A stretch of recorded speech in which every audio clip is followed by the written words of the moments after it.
When laser optics operate under intense laser irradiation, they might eventually suffer from damage. The damaged optical element doesn't work as expected and cause multiple troubles in various laser-based systems. In order to avoid unexpected laser damage, optical elements should be tested before use. Laser damage certification is also known as a pass or fail test. This technique is a fast way to verify if the optical element is actually passing a specified irradiation level required by end-use application. It helps to avoid problems in your laser systems by separating good and bad optics from an entire optics production batch. Let's discuss how the laser damage certification is conducted. Firstly, the sample surface is divided into a set of virtual sites to be tested. Each test site is visually inspected under a microscope prior to laser exposure. Next, the laser is set to meet the irradiation level required by the end-use application. Actual laser power is always monitored by the power meter as it is shown on the x-axis. Now a chosen test site is exposed for a certain time, specified by the end user. After exposure, the status of the irradiated site is inspected with offline microscopy and interpreted as either survived or damaged.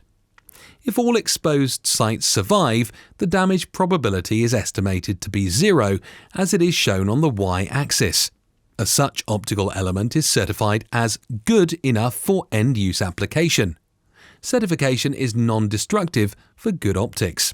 However, if one or more tested sites are damaged, then the damage probability is non-zero.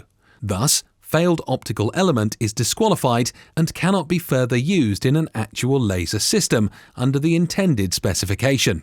Typically, laser damage certification testing is used in a way to avoid low-quality optics. Certification of optics makes sure that a particular optical element or batch meets the desired specification in critical applications just before using it.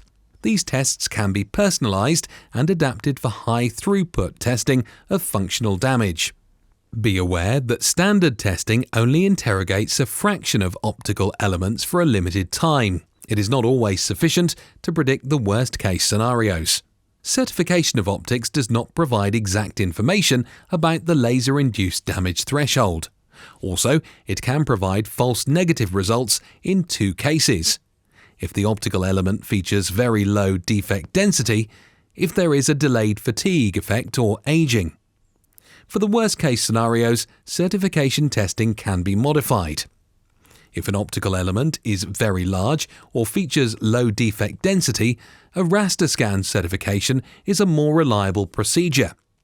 If there is a delayed fatigue or degradation over time expected, an extended irradiation dose or accelerated testing might be necessary. Contact Lidaris to learn more about laser damage certification and other ways to solve your laser damage problems.